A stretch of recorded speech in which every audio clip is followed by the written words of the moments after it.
Isso fica, sabe o quê?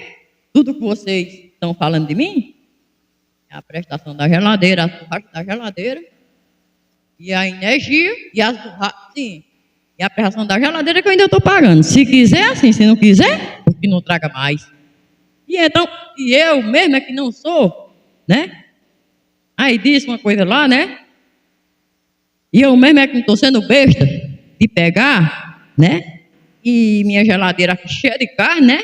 E eu comendo feijão e arroz com a minha esposa. Minha geladeira cheia de carne aqui do vizinho. Mas, menina, onde é que eu vou fazer uma coisa dessa? Eu vou apoio esses pedaços de carne, de frango que eu comi, de figo, né? De tudo no mundo. Foi o aluguel da geladeira, certo? Quem quiser botar aqui, bem, quem não quiser. Moral da história, ninguém foi mais, gente, né? Parou, né? Então é isso, o homem da geladeira.